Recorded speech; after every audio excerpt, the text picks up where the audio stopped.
어제 서울중앙지법이 서울중앙지검에 노웅래 민주당 의원에 대한 체포 동의서를 요구를 했습니다. 대검찰청 법무부를 거치게 되고 이후에는 대통령 재가가 필요한데 그래도 이제 체포 동의안을 또 통과해야 되기 때문에 난관은 있습니다. 그런데 왜 검찰이 노웅래 의원을 구속하려 하는가? 그 속내에 대해서 얘기를 해보도록 하겠습니다. 혐의는 일단 6천만 원의 뇌물수수인데 이게 이제 4선 의원이란 말이죠. 그래서 정치를 굉장히 오래 하셨고 선거도 4번이나 치셨는데 이게 지금 불거지는 시점에 대해서 이게 다른 의도가 있는 게 아니냐. 결국에는 또 민주당 대표를 향해 가는 또 다른 어떤 루트가 아니냐. 네. 네. 뭐 그렇게 뭐 볼 수도 있어요. 네. 그런데 이번 같은 경우에는 그렇게 보기에는 좀 무리가 상당히 따른다. 예. 그래서 이 민주당도 이 노웅래 그 의원 건에 대해서는 초당적인 대응을 지금 안 하고 있는 거다. 저는 그렇게 이제 일단 진단을 하고요. 그러니까 이 노웅래 의원 건 같은 경우에는 이정근 전 더불어민주당 그 사무부총장 그 비리 관련한 이제 수사를 하는 과정에서 그 휴대폰에 뭐 온갖 게 다 들어 있었다는 거 아닙니까? 그리고 네. 여러 명의 이제 그 지금 야당 정치인들 이름도 거명이 되고 로비를 한 정황도 드러나고 그러다 보니 이제 그 수사 또 안 할 수가 없는 거죠. 이정근 전 사무부총장 수사를 하다 보니 이건 파생적으로 이제 포착된 그런 혐의들인데 수사를 안 할 수는 없으니까 수사를 진행하는 과정에서 노웅래 전 의원 같은 경우에 어떻게 보면 물증이 빨리 나온 경우에 해당한다라고 저는 봐요. 예. 그래서 이제 뭐 집에서 현금 다발 뭐 이런 게 나왔다는 거 아닙니까? 뭐 사실이 어떤지는 잘 모르겠습니다만 보도는 그렇게 일단 나오고 있으니까. 그래서 이제 그 어떻게 보면 이거는 뭐 이 재산 등록도 안 한 그런 이제 현금 뭉치가 나오고 하니까 이건 뭐 꼼짝없이 걸린 이제 그런 경우에 이제 해당하는 거고 검찰로서도 수사를 안 할 수 없는 그런 상황이 됐다. 이거를 표적 수사로 보기가 좀 어려운 것이요. 예를 들어 이재명 대표를 향해서 뭔가 옥죄기 위해서 정치 탄압 차원에서 수사를 한다라고 한다면 뭐 최근에 뭐 정진상, 뭐 김용 예. 그 두 인물과 마찬가지로 정치인들 중에서도 그렇게 좀 이른바 친이계, 이재명계 예. 인사들을 집중적으로 뭐 이렇게 터는 방식의 수사를 한다면 그렇게 우리가 볼 수가 있는데 굳이 노웅래 의원 노웅래 의원 같은 경우에는 뭐 이재명계라고 보기도 어려워요.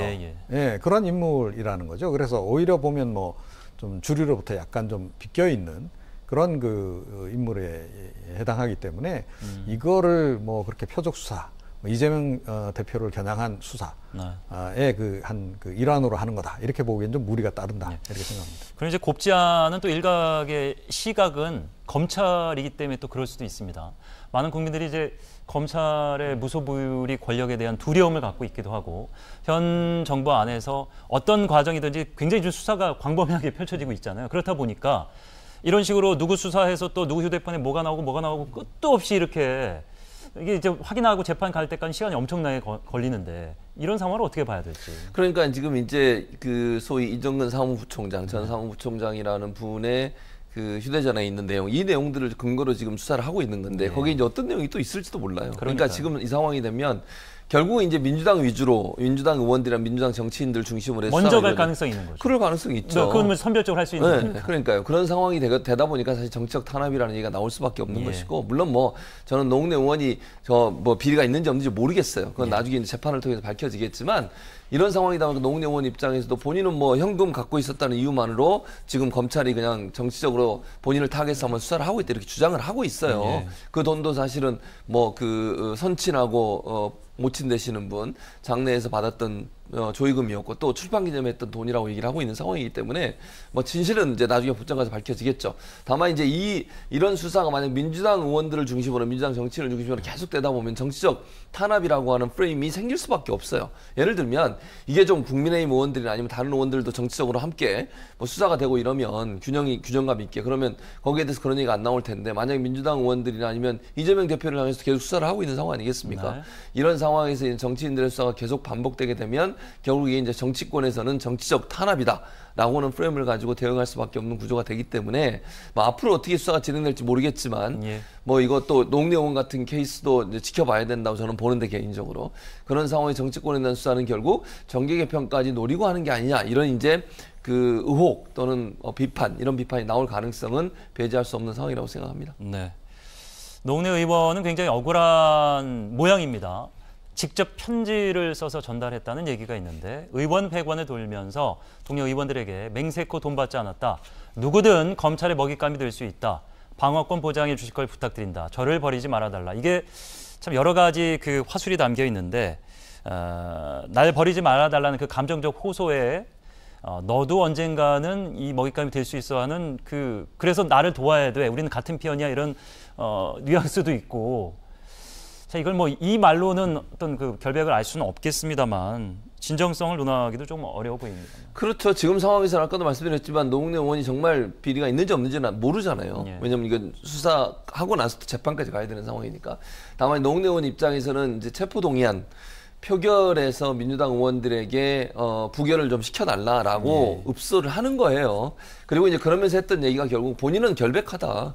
뭐 그렇게 얘기할 수밖에 없는 거죠. 뭐 모르겠어요. 저는 아까도 말씀드렸지만 노웅래 의원이 어떤 비리가 있는지 없는지 저는 모릅니다. 모르고 지금 상황에서는 저는 단정적으로 비리 있다 없다 얘기할 수 있는 상황도 아니라고 생각해요. 다만 노웅래 의원 입장에서 보면 민주당 의원들이, 왜냐하면 민주당이 다수당이잖아요. 민주당 의원들이 만약에 부결을 좀 더 많이 시켜주면 체포동의안 통과가 안 되지 않겠습니까? 예. 과반수당이 동의를 해야 되기 때문에.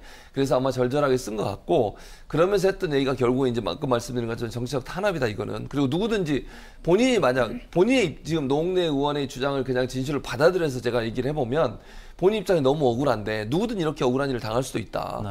그런데 이거를 나는 억울한데 검찰의 주장만 믿고 또 검찰이 그 체포해달라고 요청하는 것만 보고 체포동의안을 통과시켜주면 누구든 이런 대상이 될 수 있다는 점을 좀 인식해달라라고 아마 본인의 입장을 읍소하는 것 같습니다. 예, 말씀해 주신 대로 이게 체포동의안이라는 게 다수당이 있기 때문에 유리한 상황입니다. 민주당에서. 어쨌든 이제 죄의 여부는 이제 또 다른 증거가 나오고 재판이 진행돼야 증명이 됩니다만 앞서서 그런데 굳이 노웅래 의원을 연결고리로 민주당의 다른 어떤 사람이라든지 당대표를 향하는 수단 아니라고 보고 우연찮게 불거진 그런 증거 때문에 이렇게 됐다고 보시는 건데 그래도 이 사안이 굉장히 좀 커질 거 아니에요? 검찰이 계속 물고 늘어진다는 가정하에는. 그러니까 예를 들어서 이제 뭐 이런 식으로 수사 대상이 되는 더불어민주당 의원 숫자가 한 10명쯤 된다.